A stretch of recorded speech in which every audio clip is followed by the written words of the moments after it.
Hello friends, welcome to my channel. दोस्तों, आज हम बात करने जा रहे हैं आपके 7 मार्च के एमपी टेट के इम्पोर्टेंट क्वेश्चन के बारे में। आपको बताया 7 मार्च को आपका जो एमपी टेट का एग्ज़ाम हुआ है, इसमें फर्स्ट शिफ्ट और शिफ्ट 2 में पहली शिफ्ट और शिफ्ट जो दूसरी शिफ्ट है उसमें जो आपके क्वेश्चन पूछे गए हैं उनके एनालिसिस के बारे में। तो जो भी क्वेश्चन आपके पूछे गए हैं उन सारे क्वेश्चन को हम आपके लिए लेकर आए हुए हैं। हम कंटिन्यू आपके लिए एग्जाम एनालिसिस लेकर आ रहे हैं।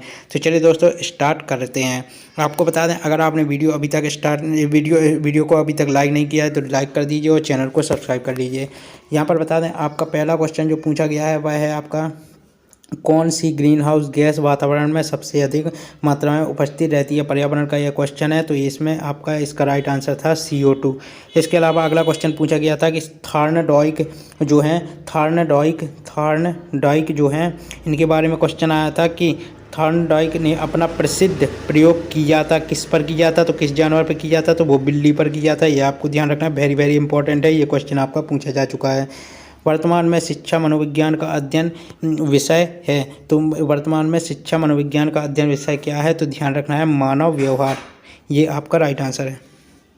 इसके अलावा अगला क्वेश्चन है आपका यहाँ पर, खिलौनों की आयु किस अवस्था को कहा जाता है। तो खिलौनों की आयु किस अवस्था को कहा जाता है, तो पूर्व बाल्यावस्था को खिलौनों की आयु कहा जाता है। इसके अलावा अगला क्वेश्चन यहाँ पर पूछा गया था, कर्ट लेविन किस विचारधारा के समर्थक थे। तो कर्ट लेविन आपके संज्ञानवादी विचारधारा के समर्थक थे। यह आपको ध्यान रखना है। इसके अलावा एक और क्वेश्चन आपका पूछा गया था, सामान्य से विशिष्ट की ओर कौन सी विधि होती है। तो सामान्य से विशिष्ट की ओर आगमन विधि होती है। यह आपको ध्यान रखना है। अगला क्वेश्चन आपका पूछा गया था, शिक्षा का अधिकार अधिनियम लागू कब हुआ था। तो ये आपका लागू हुआ था 1 अप्रैल 2010 को। यह वेरी वेरी इंपॉर्टेंट क्वेश्चन है, यह पूछा जा चुका है। इसके अलावा अगला क्वेश्चन पूछा गया था आपका यहाँ पर, सुकराती विधि को निम्न में से किस तौर पर जाना जाता है। तो सुकराती विधि को प्रश्नोत्तर विधि के नाम से जाना जाता है। यह भी आपका पूछा गया था। इसके अलावा पियाजे के अनुसार बच्चे किसके दौरान ध्वनियों के साथ प्रयोग करते हैं। तो किस अवस्था के दौरान करते हैं, तो संवेगी प्रेरक अवस्था के दौरान आपके क्या करते हैं, ध्वनियों के साथ प्रयोग करते हैं। इसके अलावा सक्रिय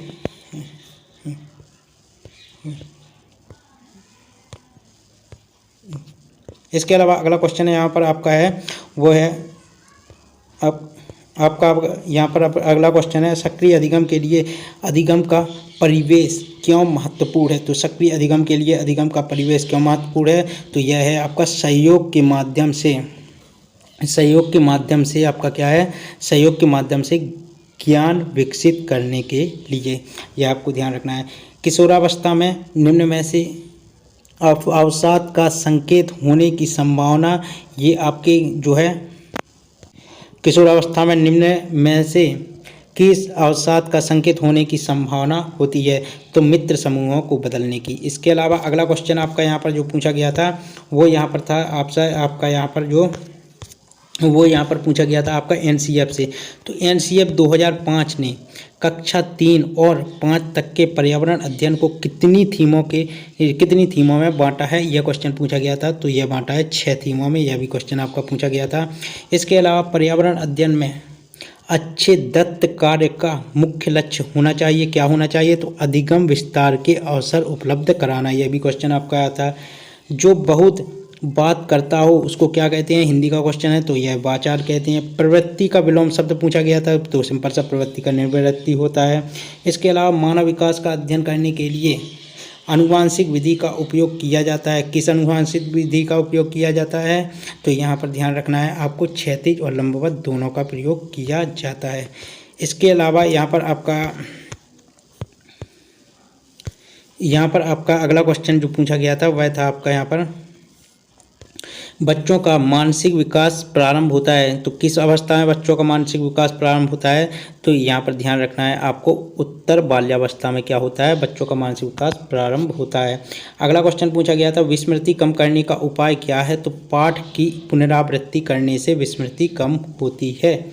इसके अलावा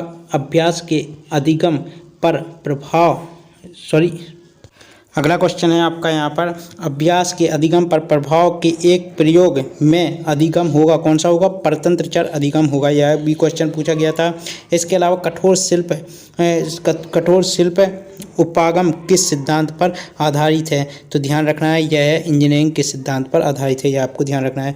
भारत में मिसाइलों के क्षेत्र में शोध कार्य कब आरंभ हुआ? तो यह हुआ 1960 से, यह भी आपको ध्यान रखना है 1960 में हुआ। भारत में निर्मित पहला बहुउद्देशीय उपग्रह कौन है? तो यह भी क्वेश्चन पूछा गया था। इनसेट 2A जो है वह भारत में निर्मित पहला बहुउद्देशीय उपग्रह है। इसके अलावा संपूर्ण एशिया की पहली परमाणु भट्टी कौन सी है? तो यह थी अप्सरा, यह आपको ध्यान रखना है। इसके अलावा इसरो की स्थापना कब हुई? तो ध्यान रखना है 15 अगस्त 1969 को इसरो की स्थापना हुई थी। भारतीय अंतरिक्ष एजेंसी है, हेडक्वार्टर बेंगलोर में है और इसका जो हेडक्वार्टर आपका पूछा भी जाता है, तो यह आपको ध्यान रखना है। इसके अलावा किस विधि में छात्र अधिकांशतः एक निष्क्रिय श्रोता के रूप में होता है? तो वह है कथन विधि में छात्र अधिकांशतः एक निष्क्रिय श्रोता के रूप में होता है। इसके अलावा डाल्टन योजना के जनक कौन है? तो यहाँ पर ध्यान रखना है हेलन पार्क जो है डाल्टन योजना के जनक है।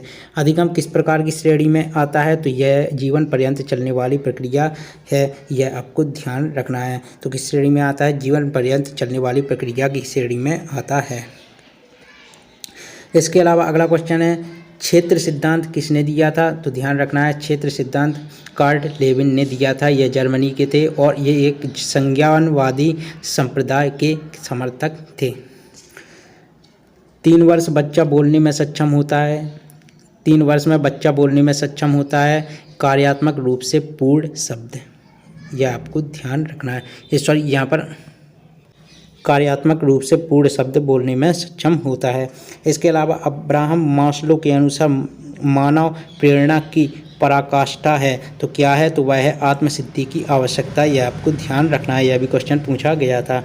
एक छात्र जो अंक अर्जित करने के लिए कार्य पूरा करता है वह इससे प्रेरित होता है, किससे प्रेरित होता है? वह बाहरी कारक से प्रेरित होता है। इसके अलावा गणित सभ्यता और संस्कृति का दर्पण, यह कथन किसका है? गणित सभ्यता और संस्कृति का दर्पण है, यह कथन किसका है? तो यह है आपका हॉवेन का कथन, किसका? हॉवेन का कथन। इसके अलावा यहाँ पर अगला क्वेश्चन पूछा गया था, प्राथमिक स्तर पर गणित का क्या उद्देश्य है? तो इसका राइट आंसर है आपका मानसिक उद्देश्य, यह भी क्वेश्चन आपका पूछा गया था। प्रोजेक्ट प्रणाली का प्रवर्तन किया है, किसने किया है? तो किल पैट्रिक ने प्रोजेक्ट प्रणाली का प्रवर्तन किया है, यह भी क्वेश्चन पूछा गया है। इसके अलावा खेलों द्वारा प्रमुख रूप से भाषा के जिस पक्ष का शिक्षण किया जा सकता है वह है, तो वह है मौखिक भाषा, यह आपको ध्यान रखना है, यह भी क्वेश्चन पूछा गया है। मुझे किस प्रकार का सर्वनाम है? तो मुझे एक उत्तमवाचक सर्वनाम है, यह भी क्वेश्चन पूछा गया था। इसके अलावा रचना की दृष्टि से शब्दों के कितने भेद होते हैं? तो यह भी क्वेश्चन पूछा गया था, 3 भेद होते हैं। इसके अलावा और क्वेश्चन पूछे गए थे यहाँ पर, वर्तमान शिक्षण संस्थान किस पर आधारित है? तो ध्यान रखना है यह वर्तमान शिक्षण संस्थान आपका किस पर आधारित है? इसके अंतर्गत सक्रिय विधि आती है, तो इस पर आधारित है। इसके अलावा यहाँ पर आपको बता दें शिक्षण अधिगम के प्रमुख विषय कौन से हैं, यह भी पूछा गया था। तो कला और विज्ञान शिक्षण अधिगम के प्रमुख विषय हैं। कक्षा में जब कोई भी शिक्षक नया पाठ आरंभ करता है तब वह किस कौशल से परिचित कराता है? तो वह किस कौशल से परिचित करवाता है? तो वह करवाता है प्रस्तावना कौशल से, यह भी क्वेश्चन पूछा गया था। सघन सिद्धांत से क्वेश्चन आया था, सघन सिद्धांत किससे संबंधित है? तो यह स्मृति से संबंधित है। व्यवहारिक क्षमताओं में वह सापेक्ष स्थायी परिवर्तन जो कि प्रचलित अभ्यास का परिणाम होता है उसे क्या कहते हैं? यह क्वेश्चन आया था, तो उसे अधिगम कहते हैं, यह आपको ध्यान रखना है। सीखने के वक्र किसके सूचक हैं? तो सीखने के वक्र आपके किसके सूचक हैं? तो यह आपके प्रकृति के सूचक हैं, यह भी क्वेश्चन आया था। इसके अलावा बाल मनोविज्ञान का केंद्र बिंदु कौन है? तो बालक है, यह भी क्वेश्चन पूछा गया था। शिक्षण अधिगम प्रबंधन प्रत्यय के प्रवर्तक हैं, तो वह है I.K. डेविस, यह भी क्वेश्चन आपका आया था। प्रयोगशाला में कार्य करते समय विद्यार्थी किस विधि का अनुसरण करता है? तो वह आगमन विधि का अनुसरण करता है, यह भी क्वेश्चन पूछा गया था। इसके अलावा हिंदी भाषा में मूल व्यंजनों की संख्या कितनी है? यह क्वेश्चन पूछा गया था, तो आपको ध्यान रखना है 33 है। मनोविज्ञान को एक विषय के रूप में निश्चित आधार देने का श्रेय किसको जाता है? तो विलियम जेम्स को श्रेय जाता है, किसको? William James. यहाँ पर मैं लिख देता हूँ विलियम जेम्स। इसके अलावा अगला यहाँ पर आपका जो पूछा गया था, अगला क्वेश्चन था एनईपी किस वर्ष शुरू हुई थी? तो 1991 में एनईपी शुरू की गई थी। मूल शिक्षा के समर्थक कौन थे? तो ये इसका राइट आंसर है महात्मा गांधी मूल शिक्षा के समर्थक थे। आधुनिक शिक्षा प्रणाली में सामाजिक विज्ञान शिक्षक की भूमिका इस प्रकार है, किस प्रकार है? तो ये उनकी भूमिका किस प्रकार है? और सामाजिक विज्ञान शिक्षक की भूमिका है तो अनुदेशन की है। ये आपको ध्यान रखना है, किसकी भूमिका है? अनुदेशन की है। इसके अलावा अगला क्वेश्चन आपका यहाँ पर पूछा गया था, वह क्या पूछा गया था? तो ध्यान रखना है आपको। अगला क्वेश्चन आपका यहाँ पर पूछा गया था, मूल्यांकन का केंद्र होना चाहिए, क्या होना चाहिए? तो मूल्यांकन का केंद्र अधिगम होना चाहिए। जल्दी जल्दी अब हम कवर करते हैं। संवेगों पर नियंत्रण पाने के लिए बालकों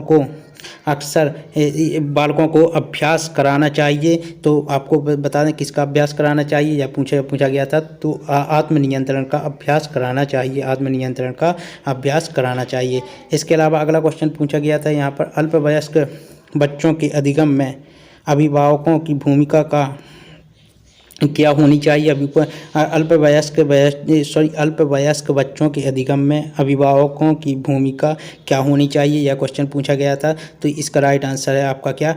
सक्रिय की भूमिका होनी चाहिए। इसके अलावा एनसीएफ 2005 के अनुसार अधिगम क्या है? तो यह पूछा गया था। तो ध्यान रखना है तो इसका आंसर है सक्रिय सामाजिक। क्या है? सक्रिय सामाजिक। ये आपको ध्यान रखना चाहिए। अधिगम क्या है? एनसीएफ 2005 के अनुसार सक्रिय सामाजिक। ये आपको ध्यान रखना है। कक्षा में परस्पर संवाद से क्या उभर कर आता है? यह क्वेश्चन पूछा गया था। तो विचार उभर कर आता है, यह आपको ध्यान रखना है। खाद्य श्रृंखला के परस्पर समूह को क्या कहा जाता है? तो खाद्य श्रृंखला के परस्पर समूह को क्या कहा जाता है? तो इसे कहा जाता है खाद्य जाल। खाद्य जाल, यह आपको ध्यान रखना है।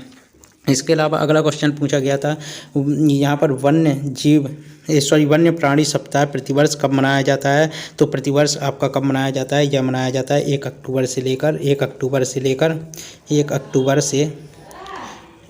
लेकर आपका 7 अक्टूबर तक, 7 अक्टूबर तक। यह आपको ध्यान रखना है। अगला क्वेश्चन आपका यहाँ पर पूछा गया था, वह पूछा गया था आपका कौन सी अदिश राशि है? सिंपल सा क्वेश्चन था। तो इसका राइट आंसर था आपका कौन सी अदिश राशि है? तो द्रव्यमान एक क्या है? अदिश राशि है। यह क्वेश्चन आपको ध्यान रखना है। इसके अलावा सामाजिक अधिगम आरंभ होता है, तो यह क्वेश्चन पूछा गया था। तो सामाजिक अधिगम आपका संपर्क से आरंभ होता है, यह आपको ध्यान रखना है। बालक को भाषा शिक्षण की शिक्षा देने का माध्यम क्या होना चाहिए? यह क्वेश्चन पूछा गया था। तो उस बालक को भाषा शिक्षण की शिक्षा देने का माध्यम मातृभाषा होनी चाहिए। इसके अलावा भाषा की प्रथम सार्थक इकाई क्या है? तो भाषा की प्रथम सार्थक इकाई पूछी गई थी, तो वह है शब्द। उसने परिश्रम तो बहुत किया परंतु उसे सफलता नहीं मिली। यह किस प्रकार का वाक्य है? तो यह है संयुक्त वाक्य। यह भी क्वेश्चन पूछा गया था। आलोक का विलोम शब्द पूछा गया था, तो आलोक का अंधकार होता है। इसके अलावा वन्य जीव संरक्षण अधिनियम कब पारित हुआ? यह भी क्वेश्चन पूछा गया था। पर्यावरण का था, तो 1972 में हुआ है। भौगोलिक अध्ययन में कितने प्रकार के पर्यावरण शामिल है? तो भौगोलिक अध्ययन में 2 प्रकार के पर्यावरण शामिल है। यह क्वेश्चन आपका पूछा गया था। इसके अलावा यहाँ पर पूछा गया था, मरुस्थल में पर्यावरण होता है असंतुलित। तो मरुस्थल में पर्यावरण किस प्रकार का होता है? असंतुलित। यह आपको ध्यान रखना है। अवशिष्टों के अपघटन करने के कारण उसे किसका प्राकृतिक संरक्षक कहा जाता है? तो सूक्ष्म समुदाय का प्राकृतिक संरक्षक कहा जाता है। अपघटक किस पोषण स्तर के जीव हैं? तो यह पोषण स्तर 4 के जीव हैं। इसके अलावा अगला क्वेश्चन पूछा गया था, हवा में उपस्थित ऑक्सीजन कितने प्रतिशत है? तो लगभग यह 21% है। प्रवचन विधि किस शिक्षण विधि से संबंधित है? तो इसका आपका आंसर है गद्य शिक्षण विधि से संबंधित है। प्रवचन शिक्षण विधि, कौन सी प्रवचन जो विधि है वह आपकी किस शिक्षण विधि से संबंधित है? गद्य शिक्षण विधि से संबंधित है। अब आपको यहाँ पर बता दें, इसके अलावा और भी कई क्वेश्चन हैं, जैसे मैथ के क्वेश्चन हैं, इंग्लिश के हैं, तो ये मैं आपको रात को डाल दूंगा जैसे ही हमारे पास सारे क्वेश्चन आ जाते हैं। तो दोस्तों ये था आपका आज का एनालिसिस। आई होप आपको ये वीडियो पसंद आया होगा। धन्यवाद।